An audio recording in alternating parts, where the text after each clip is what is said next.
नमस्कार दोस्तों। आजकल की भागदौड़ की ज़िंदगी में सुकून के दो पल बड़ी मुश्किल से मिलते हैं और सबसे ज़्यादा जो हमें तसल्ली देता है, आराम देता है, वो है एक शब्द जिसको हम कहते हैं मेडिटेशन। लेकिन मेडिटेशन की टेंशन इतनी बढ़ चुकी है कि अब मेडिटेशन कैसे करें। दिमाग तो हमारा जो है वो कभी भी स्थायी रहता नहीं है। दुनिया की जो हमारे कामकाज हैं, जो भाग दौड़ है, उसमें हम इतने उलझ गए। तो कैसे इन सब से हमें निजात मिल सकता है, कैसे इन सब से हम बाहर निकलकर अपने आप को एक नए नज़रिए से देख सकते हैं, अपने आप को बदल सकते हैं। आज हमारे साथ हैं ब्रह्म कुमारी माउंट आबू से आरजे रमेश जी। तो रमेश जी से बातें करते हैं। सबसे पहले तो आप बताएं कैसे हैं आप? बिल्कुल बहुत अच्छे हैं और आपकी आवाज़ सुनकर, आपका जो इंट्रोडक्शन सुनकर बहुत अच्छा लग रहा है। थैंक यू जी।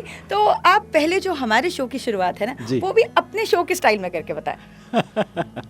बिल्कुल बिल्कुल। नमस्कार दोस्तों, आप सभी का बहुत बहुत स्वागत है और आज सोमवार का दिन है, हफ्ते की शुरुआत है। चलिए आपकी हफ्ते की शुरुआत जो है बहुत अच्छी तरह से करते हैं। एक बहुत ही प्यारा सा जो है शिव जी का गीत सुनते हैं, क्योंकि भारत की जो संस्कृति है सोमवार के दिन शिव जी को ज़रूर याद करते हैं। और वैसे भी आप सभी जो है कनेक्ट हो जाएंगे तो निश्चित तौर पे उनसे शक्ति ज़रूर मिलेगा। मैं चाहूँगा कि इस गीत के एक एक शब्द को आप ध्यान से सुनिए और शब्दों के साथ अपने आप को जोड़िए, तो देखिए आपका दिन पूरा अच्छा जाएगा। लेकिन अभी 5 मिनट जो है ऐसा लगेगा कि आप एनर्जी पूरे ईश्वर से रिसीव करने वाले हैं। बिल्कुल इसी अंदाज में गाना सुनिए। आप सुन रहे हैं रेडियो मधुबन, सुनते रहो, मुस्कुराते रहो। क्या बात है। तो देखिए, सबसे पहले तो मैं जो आपसे सवाल पूछना चाहूँगी कि टेक्नोलॉजी बदल गई है, ज़माना बदल गया है। एक समय था कि हम ध्यान से चुपचाप सुनना चाहते थे, लेकिन आजकल का यूथ है, युवा वर्ग है, अगर उनको अपने साथ जोड़ना है तो उनकी भाषा में बात करना बहुत ज़रूरी है। तो मुझे लगता है बहुत बढ़िया कदम है ब्रह्म कुमारी आश्रम का। बिल्कुल। कब से कर रहे हैं आप? मुझे हो गए 12 साल रेडियो करते करते जी, और मुझे बड़ा अच्छा लगता है। और मेरे 2 प्रोग्राम चलते हैं और हर प्रोग्राम के पीछे कहीं ना कहीं एक मोटो मेरा ये रहता है कि प्रोग्राम लोग सिर्फ सुने नहीं, लेकिन कहीं ना कहीं एक एनर्जी उनको मिले। जब ब्रह्म कुमारी हमारे जहन में आता है तो सबसे पहले आता है कि शांत, आराम से, तसल्ली से बात करें, और ये आपने हमको एक नया रूप दिखाया है। युवा वर्ग को जोड़ने के लिए बहुत अहम है, क्योंकि उन्हीं की भाषा में अगर बात करेंगे तो वे समझ भी पाएंगे, जो कि बहुत ज़रूरी है। बिल्कुल बिल्कुल पायल जी, बहुत ही अच्छी बात आपने बताया, क्योंकि आज का समय जो है टेक्नोलॉजी का ज़माना है और लोग अपनी भाषा में हर चीज़ को समझना चाहते हैं। तो इसलिए मैं जब रेडियो पे बात करता हूँ तो उनको अच्छा लगे ऐसी चीज़ें जोड़कर बात करता हूँ। तो कई बार मेरा शाम का जो शो रहता है 4 बजे का सफ़र प्रोग्राम, तो मैं जैसे ही जाता हूँ, चलिए दोस्तों नमस्कार, आप सभी का बहुत बहुत स्वागत है आज के इस प्रोग्राम में। और शाम के 4:05 हो रहे हैं और मैं चाहूँगा कि आप चाय की सुस्ती के साथ, चाय लेते लेते जो है आप मेरे इस प्रोग्राम को ज़रूर सुनिए। और चाय पीकर जो मज़ा आता है आपको, वैसे ही मज़ा आज पूरे शो में आने वाला है और मैं आपके पसंदीदा गाने सुनाने वाला हूँ। क्या बात है। अच्छा देखिए रमेश जी, आप ब्रह्म कुमारी आश्रम से इतने समय से जुड़े हुए हैं। बिल्कुल बिल्कुल। अब थोड़ा सा एक ऐसा सवाल है जो सबसे पहले मेरे जहन में भी आया, और मुझे लगता है जो भी हमको देख रहा है, सुन रहा है, उनको ज़रूर ये कहीं ना कहीं रहता होगा उनके दिमाग में। वो ये है कि ब्रह्मचर्य में रहकर जो हमारे विचार हैं, जो सादगी है, उसका पालन करना बहुत आसान होता है, लेकिन शादी के बाद, बच्चों के बाद आप जब इतनी उलझनों में फंस जाते हैं जिंदगी के ताने बाने में, तो संयम रखना कितना कठिन होता है। बिल्कुल बिल्कुल, एक अच्छा सवाल आपने पूछा। और ब्रह्मा कुमारी ईश्वरीय विश्वविद्यालय से मैं जब जुड़ा तो मुझे भी लग रहा था कि ये सब चीज़ें कैसे संभव हैं।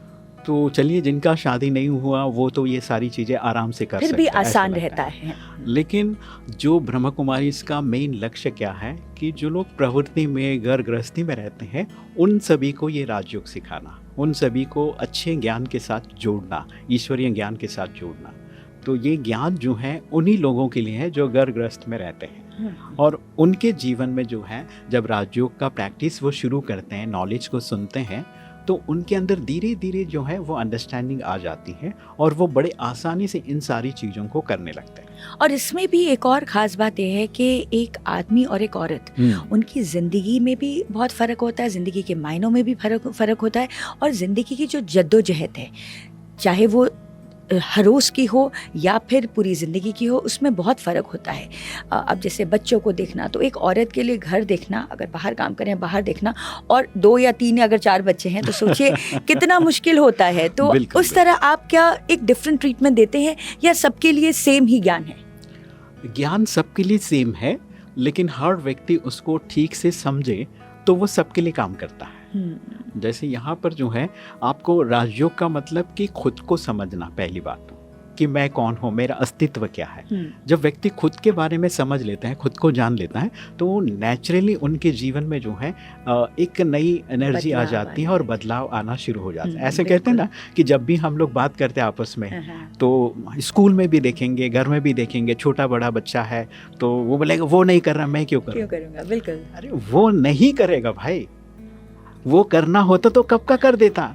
करना तो खुद को है, क्योंकि संभव ये है कि मैं बदल सकता हूँ, दुनिया नहीं बदलेगी, आप नहीं बदलेंगे, वो नहीं बदलेंगे, लेकिन एक ही अगर ऑप्शन है तो वो ऑप्शन है मैं बदल सकता क्या बात है, दुनिया बदले ना बदले, हम बदलेंगे। और तो फिर हमारा ब्रह्मा कुमारीज का यही स्लोगन है कि self change is equal to world change.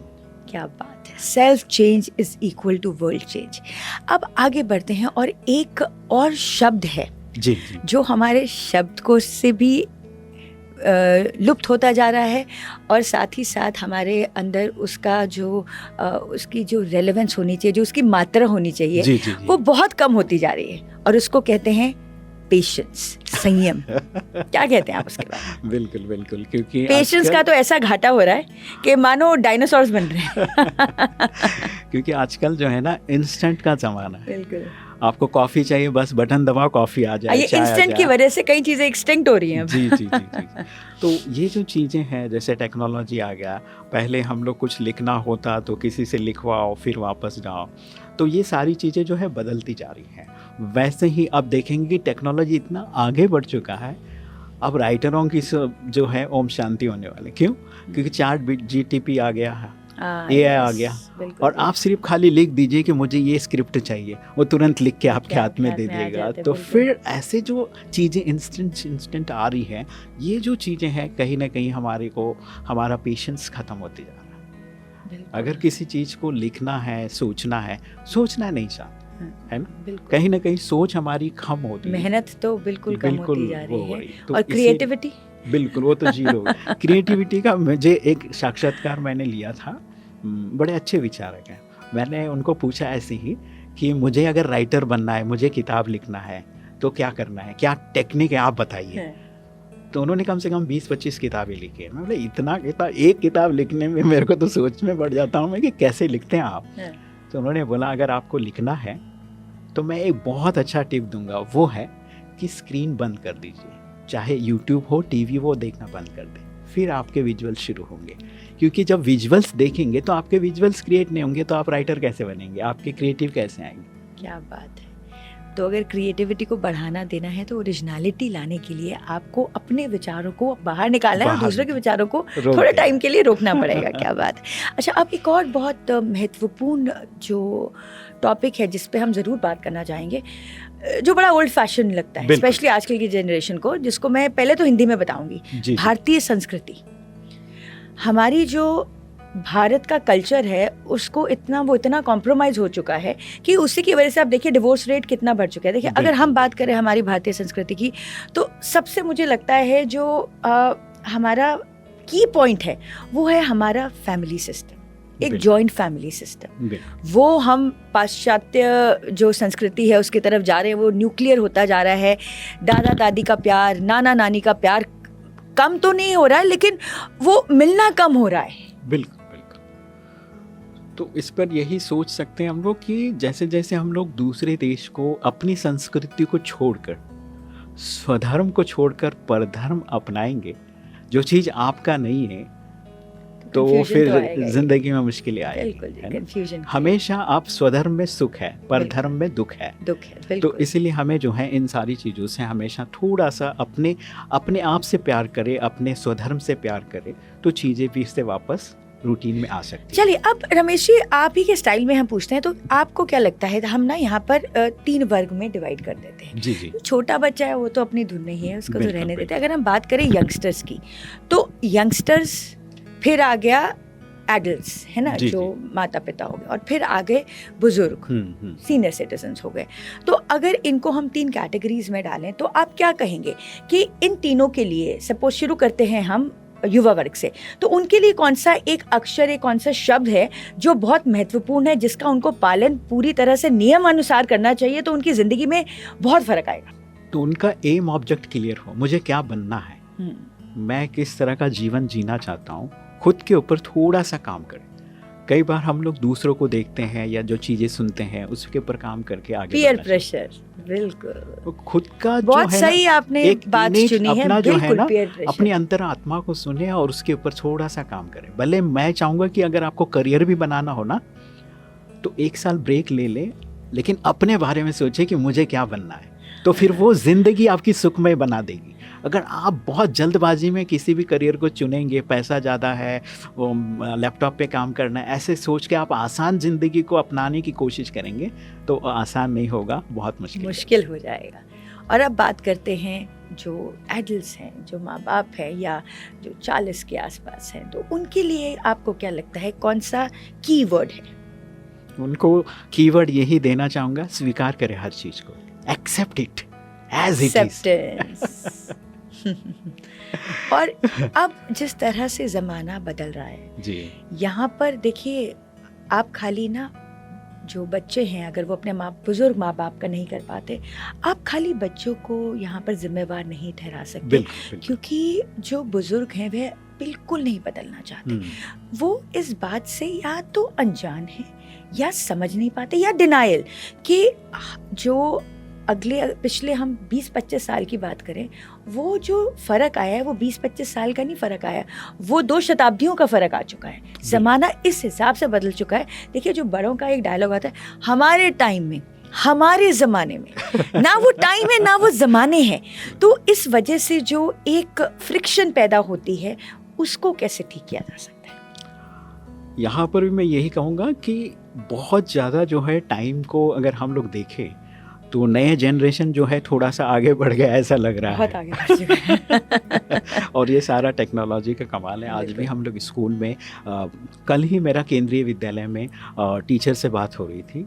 तो पहले क्या हुआ, कोरोना आ गया, तो उसके पहले टीचर्स खुद कहते थे बच्चों को कि मोबाइल मत देना, और जैसे ही कोरोना आ गया, आप मोबाइल क्यों नहीं दे रहे बच्चों को, और जैसे ही कोरोना गया तो मोबाइल क्यों दे रहे। इतनी बड़ी बात कही है बहुत आपने। बड़ी चीज़ हो रही है, और टीचर्स जो है बड़ा मुश्किल हो जाता है। अब अगर वैकेशन होता है ना तो टीचर्स टेंशन में आते, बच्चे नहीं। तो ये सारी चीज़ें जो है टेक्नोलॉजी का हावी। मैं जब आपको सुन रहा था, मुझे जॉन एलिया साहब की एक छोटी सी शायरी याद आ गई, 2 लाइन। कहते हैं कि एक नया रिश्ता क्यों पैदा करें हम, एक नया रिश्ता क्यों पैदा करें हम, जब बिछड़ना ही है तो झगड़ा क्यों करें हम।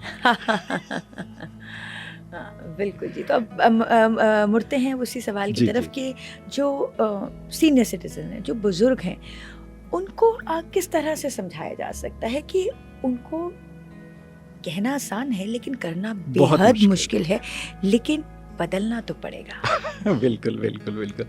ये जो आपने सवाल पूछा, इसमें यहाँ पर मैं 2 चीज़ें बताना चाहूँगा कि बुजुर्ग का रिस्पेक्ट ज़रूर करें, लेकिन जहाँ बात आती है उनके स्वभाव का, तो एक बच्चे का स्वभाव और बुजुर्ग का स्वभाव को आप बदल नहीं सकते।